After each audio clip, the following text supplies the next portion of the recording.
in reality I go crazy with book buying all the time. This is the first. Hello my loves, and thank you for joining me. It's Kirsten and we're here for a book haul video. You know what a book haul video is. These are all the books that I have recently acquired in the last month and a half, because I'm filming this halfway through June. Now I have to say, actually 99% of these were got in May and it was my birthday month, so the vast majority of them were actually gifts, so I'm very lucky and very grateful. In June I've actually only had one book so far. I am on a tentative book buying ban. Well, I'm not counting it as a complete book buying ban, but I'm just avoiding going into bookshops because that's generally where I lose self-control. So far in the month of June I have had one book, which I'm pretty impressed because we are on the 16th of June, so we're halfway through the month and I've only had one book, and this was my BookBox subscription. I have the Locked Library BookBox subscription, which is a HarperCollins subscription. I really enjoy it. It's a book only and you get a beautiful edition. It was The Library of Broken Worlds and this is by Alea Dawn Johnson. They're not an author that I've ever read anything from before, but I'm very intrigued. The title alone is intriguing to me. Like, it's about a library. Of course I'm interested. Who doesn't love a library setting? We have gorgeous sprayed edges, or are they stenciled edges? I never know. My only disappointment is that this time the end pages are white. It does work, but I wish we had had something on there. But otherwise, underneath the dust jacket, I think definitely makes up for it, because look at that. That is stunning. And this one is actually a sci-fi, which I didn't know reading the synopsis, although I should have kind of pieced together. This is a YA sci-fi. We're following our main character, who is the daughter of the god of the library, so we have gods involved, and we're following Frasier, and she meets Joshua, who is a mortal boy desperate to save his people, and Naguri, a disciple from a persecuted religious minority, and Frida is compelled to break ranks with the gods and help them, but to do that she has to go deeper into this library, which is ever-changing and communicating with the gods. She's then got to go up against gods to try and help her friends. There's a lot going on. It is a YA sci-fi, which is really good because I have been wanting to read more sci-fi this year, so I'm happy to add this one to my shelves. You'll have to let me know if this is one you've heard of. I hadn't even heard of it before it arrived, so I'm intrigued. Because one thing I'm loving about this book box is the fact that it's normally lesser known books that are getting shown off. That is the only book that I have acquired in June. So let's get into all the books that I got in May, and let's start off with all of the gifts. I have mixed up who got me what gifts and everything. They're mainly from my mum, my dad, my brother and Naomi. So thank you so much. Oh, and my partner did get me a couple as well. But this is all of the gifts. We have Interview with a Vampire, and that's by Anne Rice. This is a book that I've been interested in reading for years now. I think I attempted to read this many years ago and didn't get far into it, but I think I've matured as a reader and I think I'm going to have a lot more appreciation for the writing style. I've just heard it is a beautiful book. Emmy and Bella, I will have both the channels linked below. They read this, really enjoyed it, so that's sped me up to actually get this read sooner rather than later, and I am planning to hopefully read this in October, but I have that said for a lot of books that I would like to read in October. I always feel like a creepy book should be read in October. And the problem is I have so many creepy books on my TBR that I've really got to start spreading them out throughout the year. But yes, hopefully in October, if not before. We then have a classic, and this is The Name of the Rose, and this is by Umberto Eco. Sorry, I'm probably mispronouncing the name. It's an Italian author, and this is a medieval murder mystery that is taking place in an Italian abbey, which sounds so good. We're following Brother William. He arrives at this abbey to help them on different business. Then he starts finding that there are 7 bizarre deaths that are happening. He looks into it and he gets caught up in this world of cults and rituals, and it sounds so good. There are so many trigger words for me which work so well in a book. So I'm really excited to read it. Plus the fact that it's translated is definitely something that I want to get back on focusing. I think I made quite a bit of an effort at the start and like end of last year, start of this year, to read more translated works, and the last couple of months I have kind of fell off the bandwagon a little bit, but it's definitely something I want to get back into. Regardless, this is a medieval murder mystery with cults involved. It sounds absolutely perfect. Like, it sounds really good. A few more classics. We have Villette by Charlotte Bronte. This is a book that I've been wanting to get for ages. This is a story about a student that falls in love with her professor. Now, Charlotte Bronte did actually write The Professor first, which is from the professor's perspective. However, that book didn't take off, so she rewrote it from the student's perspective, and that one went off really well. And originally I wanted to read The Professor first to then see how it went, seeing as that one was written first. Although I did start reading that one and I found it a little bit dense. I don't think I was in the right mood for it. So we'll see. I definitely have both on my TBR. They're both going to get read. I want to read more Charlotte Bronte. I've only read Jane Eyre and it's my favourite. I love Jane Eyre so much. So it's about time I started reading more of her work. I then picked up what is arguably a very depressing book, and that is Jude the Obscure by Thomas Hardy. This is a book I've been thinking about getting for absolutely ages, but just kept putting off because it is a very sad book. This is Thomas Hardy's, I think, most depressive works. Another thing that's sad for me is that it's only available in this edition. I love these editions, which is the English Library edition. I think they're beautiful. I love the simplicity of the design, the orange spine, and just the floppiness and the way it's written, like the typography. Everything about it I really, really like. I find this really easy to read from. This is not my favourite to collect at all, but Jude the Obscure seems to only be available in the Black Penguin Classics, which is really frustrating. I mean, it's not going to stop me reading it. I was just really hoping that I would find a different edition of this, but I can't seem to find it anywhere. So in the end, with the vouchers that I was given, I decided to pick up this one. I'm also not a fan of the cover. I feel like these covers are so much better. Anyway, I've got to stop complaining. We are 8 minutes in and I'm just complaining about the book edition, and we have a lot to get through. Not all of these, because some of this is for another video. Continuing on with the classics, we have Elizabeth Gaskell's North and South.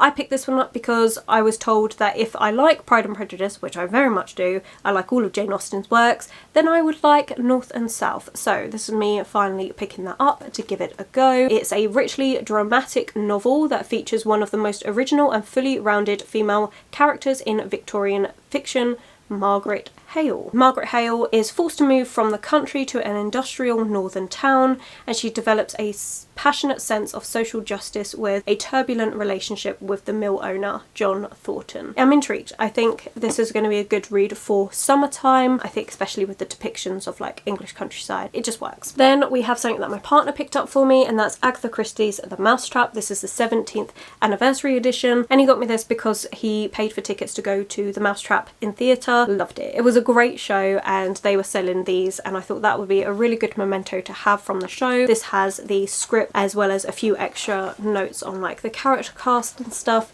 A really, really fun murder mystery. Obviously, I'm not going to talk about it because it is a mystery, but this was really good. Really pleased to have this memento. Then we have a thriller book, which is Daisy Darker by Alice Feeney, and this is one that my brother picked up for me because he said I would like the flower on the cover. He is 100% correct. I very much do like daisies, and this one, I don't really know what it's about. I know I've been seeing it around, but it says on the back here that Daisy Darker's family were as dark can be. When one of them died, all of them lied and pretended not to see. I really like the rhyming aesthetic of that. I think it just reminds me of a creepy children's rhyme, and so I'm intrigued by this book. I then also got The Nesting. This is by CJ Cook. This one was on my wish list. One of my colleagues said to me how it included some folklore. Definitely wanting to read more of this year is fairy tales and folklore, although again I've kind of taken a little bit of a step back for the last couple months. My mum picked me up a few books off my wish list and this was one of them, and this one is Deep in the Forests of Norway. Lexi finds a fresh start with Tom and his two young daughters working as their new nanny, but Lexi is telling lies and she's not the only one. Something was destroyed to build this house, and in the dark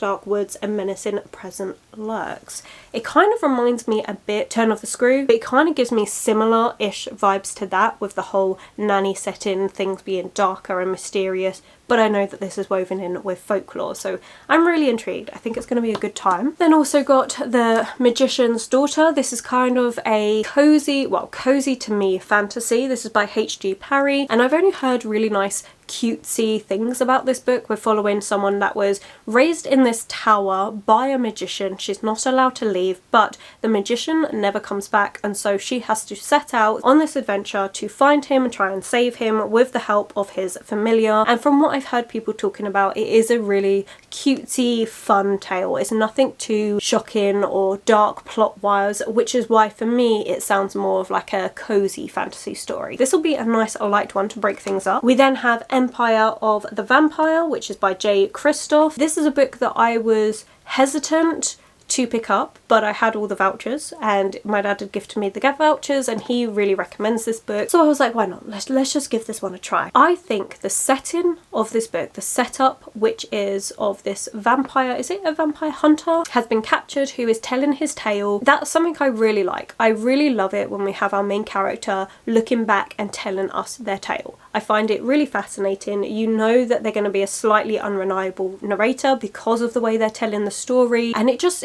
seems to work. Like, it's something that I really enjoy. However, J. Kristoff, I tried one of his other series, which I think is a YA series, Nevernight, and I didn't fully get on with it, but I'm not sure if that was just because at the time I was in my full-on I love Throne of Glass mode, and it just kind of reminded me a little bit with this whole girl that becomes an assassin, and I don't know whether it was that skewed it for me, whether it was the overuse of footnotes. I have been told I think footnotes are a part of this book. What I didn't realise when I was getting this edition is that we do have artwork throughout it, which makes me very excited to read it because I want to know what is going on behind all of these scenes. So I didn't know that this had artwork in. Very excited about that. So yeah, this is one that I'm expecting to like, but hesitant because I didn't get on with J. Kristoff's writing before, so I'm gonna give it another try. I did like his work when he was working with Amy Kaufman and they were doing a YA sci-fi series, so I'm hoping that I'll like this when it's just him on his own. We'll see how it goes. This one is all about a war between vampires and humanity, and we're following Gabriel, who is half man, half monster, the last remaining Silver Saint, who is a sworn brother of the Holy Silver Order dedicated to defending the realm from the creatures of the night. And then he's imprisoned by the very monsters he has vowed to destroy. He is forced to tell his story, and it's of forbidden love, faith, friendships, legendary battles. It sounds really good. It is the start of a series, and I don't think the next book is out for a little while yet. I want to get to this one soon. Actually, I am feeling in the mood for vampire books. I feel like they're making a bit of a comeback. And the last few books were all gifts from Naomi, so thank you so much, Naomi. The first one is The Goblin Emperor by Catherine Addison. This is a book that I have been really excited to pick up. I was really thinking about buying it myself, and then I got it as a gift, and I was just like, this is amazing. This is a political fantasy, but all about goblins. Now, I have been pre-warned that the names are really, really difficult to say. We are following a half goblin. He is the son of the emperor and he's lived his entire life in exile, but his father and 3 sons who were in line for the throne before our main character were killed in an accident, and he has no choice but take the place as the only surviving heir. But this one isn't really like action fueled, it is all about the politics, the nuances within court, and I like that. I really, really do enjoy that. This is a book I'm really excited to get to soon. I mean, I'm saying that about all these books. Obviously I'm excited to get to all of them soon, but this is really high up on the list because I think it's going to be so good, so much fun. We then have a book that I've already read, which is Engines of Empire by R.S. Ford, and I loved this book. I was obsessed with this book. I binged it within a few days. It was so good. First of all, can we just say this is the best paperback.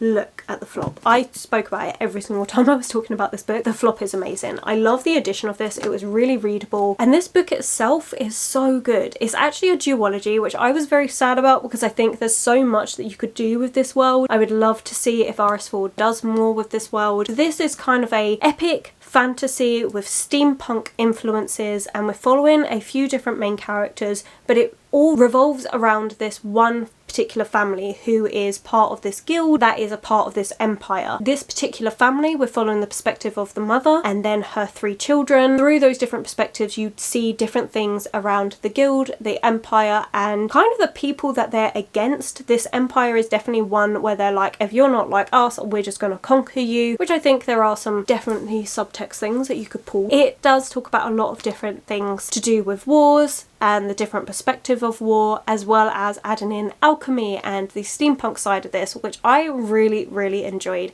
It wasn't an element that I wasn't sure if I would get on with or not, but I found truly fascinating and enjoyed all of it. Also, everything goes wrong for our main characters. It's constant. It's not an easy time for any of our main characters. It just all goes wrong. And the end of the book really leaves you going, wait, what? I definitely need to get the second book, which I will probably do very soon, though not in June, because I want at least 1 month where I don't buy any books. We'll see whether I actually break that or not. because the second book in this is so tempting just to go out and get. I really, really loved this book. It was so good. Highly, highly recommend. The last gift that Naomi got me for my birthday is The Mysterious Case of the Appleton Angels, and this is by Janice Hallett. This is a book I was interested in reading because of Christina. Christina is someone that I have spoken about many times on this channel. I think we started our channels at around the same time. It's just been great to build that friendship with her. Anyway, she's an amazing person. Go check her videos out. Great for book reviews. Like, she does such in-depth book reviews, and she's always reading things which I wouldn't necessarily read. So it's really handy, I find, for finding books that I wouldn't necessarily pick up. But we have very similar tastes actually, and we've done a few buddy reads. And so when she was talking about this one, I mentioned on her video that I would be interested in it, and she was like, "Girl, you're gonna like it." So, and Naomi got it for me, so thank you. This one is a really interesting setup because it's all in like transcripts, because we're following is it a reporter? Yes, Amanda Bailey is writing a book on the Angels. The Appleton Angels is a cult that brainwashed a teenage girl and convinced her that her newborn baby was the Antichrist. Believing that they had a divine mission to kill the infant, they were only stopped when the girl came to her senses and called the police. And so you're seeing all of the transcripts and everything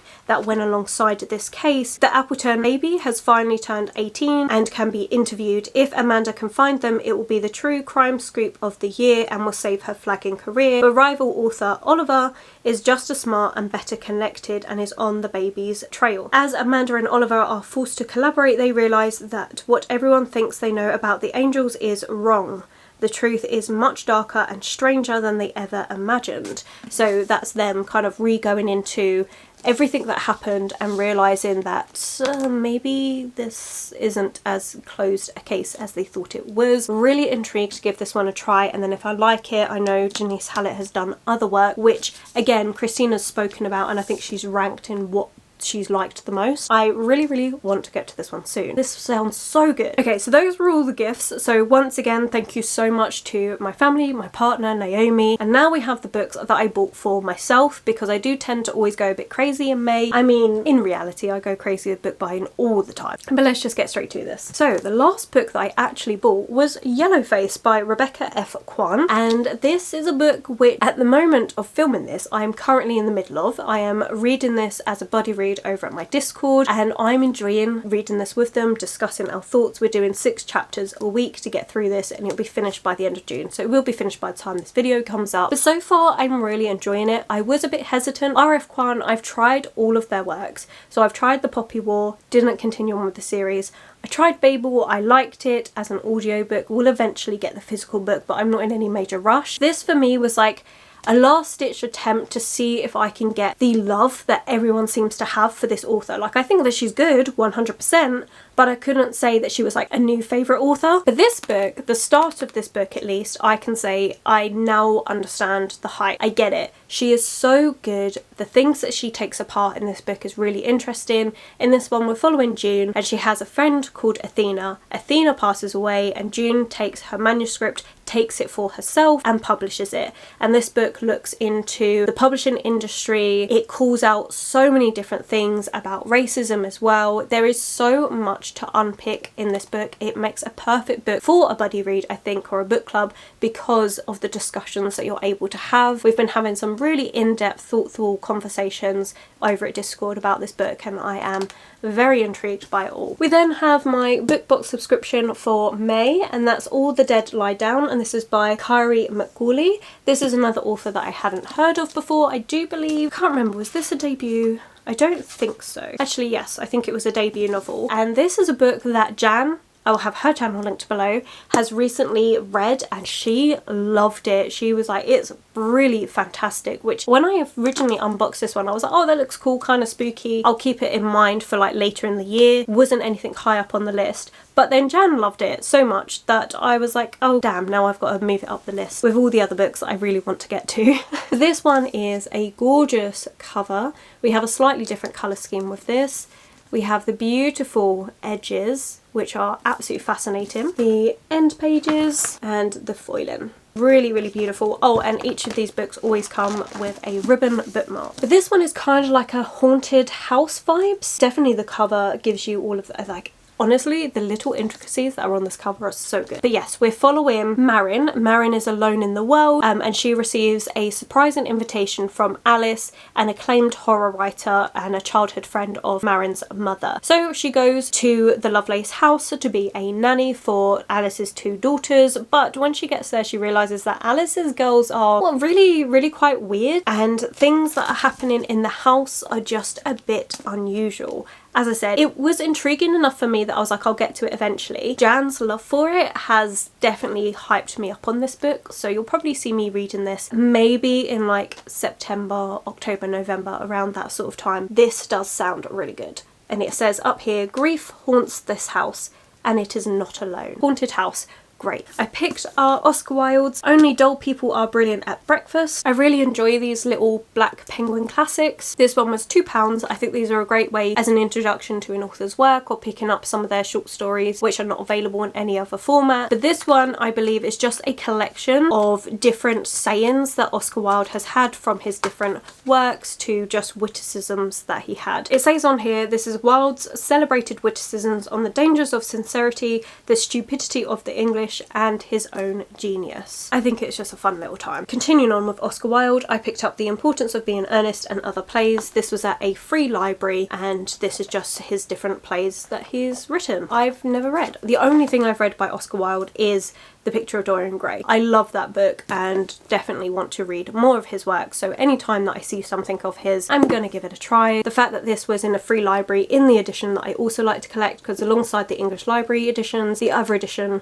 that I like to get is the Oxford World Classics, because I really like the way they look on a shelf. I like the actual design on the covers. These are always a bit more informative, quite good to study from, I think. But obviously I'm not studying from them, I'm just reading from them. And another book by Oscar Wilde, we have The Complete Fairy Stories of Oscar Wilde, and this is an illustrated edition. Again, because I've said I want to focus on folklore and fairy tales this year, I really wanted to get lots of different collections. So when I found out that Oscar Wilde had a collection of fairy tales, of course I wanted to pick it up, and I managed to find this gorgeous illustrated edition. There is lots of little illustrations throughout. I'm just very excited with. I then picked up a book just for the gorgeous cover, and that is The Cleave-In by Juliet E. McKenna, and this one is a King Arthur retelling, but from the perspective of these 4 women. Now, some of them I've heard of, like Morgana and Genevieve, but the 2 other women, Ygritte and Nimue, sorry, I'm probably mispronouncing those names, I'm probably butchering them to pieces, but these 4 women have been blamed for the troubles which befell Arthur and Merlin by the chroniclers of Camelot. In truth, they were women with their own powers, destinies, whose stories became entwined with the legend of the once and future king. They were not content to be pawns in men's games of rivalry and ambition. Supporting each other, they sought a different future for Albion. This is a vivid reimagining of the Arthurian legends, a novel that shines a clear light on the stories we tell ourselves about power,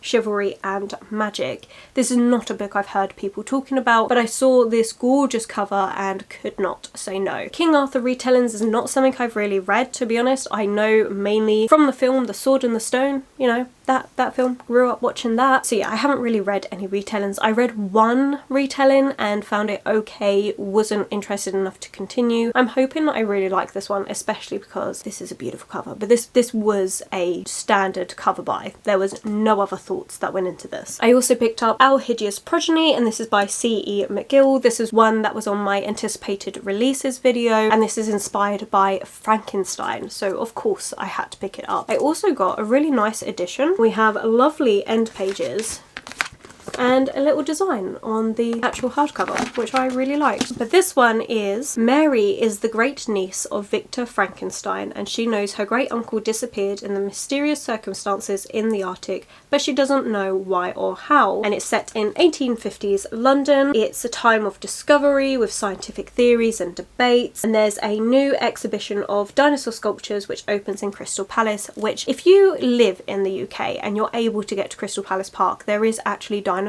put out in the park. I mean, not obviously real dinosaurs, we're talking sculptures of them, but it's really fun. And so seeing that connection there, I was like, oh, I know that, I used to go there as a kid and I loved the dinosaurs there. But Mary has a really sharp mind, a sharper tongue, and is keen to make her name in this world of science alongside her geologist husband Henry. But without the wealth and connections, their options are limited. When Mary discovers some old family papers that allude to the shocking truth behind her great uncle's past, she thinks she may have found the key to securing their future, and their quest takes them to the wilds of Scotland. I'm very intrigued. This is going to be a lot of fun. I love Frankenstein. I love Frankenstein inspired books.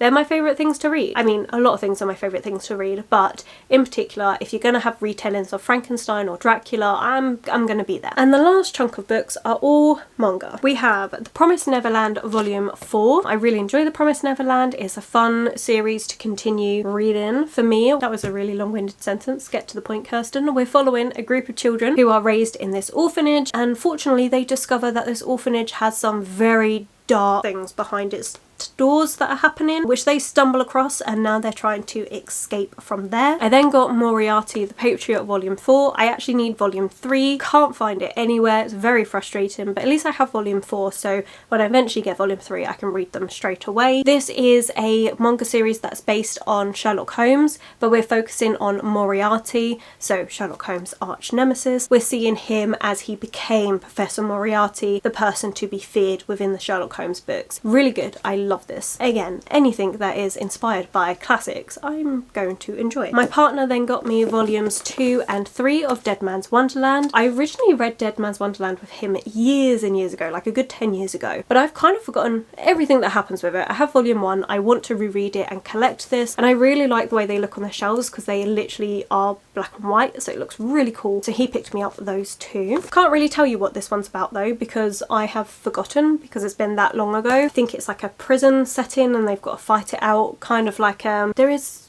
connections to be made to this and I've forgotten the titles of it. Royale, something Royale, Blood Royale, where you have all these kids together and they have to fight it out and the winner is the only one left alive at the end of it. There we go. I also picked up Tokyo Ghoul Volume 13. I need Volume 12. Can't seem to find it anywhere, but I did get Volume 13. So again, once I get Volume 12, I can just finish out this series. This will be the last for that series. I really like Tokyo Ghoul. You've seen me talking about it for months now because I've been slowly reading it, slowly getting through it, but we have a world where we have ghouls and humans. Ghouls are humans, but they have to eat human flesh to survive. They also have different characteristics about them that make them a bit more monstrous, and we're seeing our particular main character who gets tangled up in all of this, has one foot in the human world, one foot in the ghoul world, and I find it really interesting. Like, I really like this series, really excited to see how it all wraps up. So I have the very last one, but I still need volume 12. We'll get there eventually. And then the last one is one I'm so excited for, and that is Codename Sailor V Volume 1. I do believe there's only 2 volumes of this, but I'm really excited. I decided to get it in the big gorgeous deluxe editions. I actually want to change the Sailor Moon books that I have into the deluxe editions. They are expensive, but they are so beautiful and they're really readable because of how big they are. For anyone that doesn't know, Sailor Moon was a series that I grew up watching in the 1990s. It was my childhood. I loved it, and so now as I'm older I want to read the manga and everything behind it. This is actually a newer release and we're looking at one of the Sailor Scouts, Sailor Venus, and her time before she joined up with the rest of the Sailor Scouts. Very excited. But there we are. Those are all the books in this book haul. Thank you once again for everyone who's gifted me some. I have been thoroughly spoiled, and I know I keep saying that, but it's true. It really does mean the world, so thank you. And yeah, I hope that you find something that you are intrigued about from this video. Let me know if you've read any of these books, what you thought about them, if you have read them. But that's it for this video.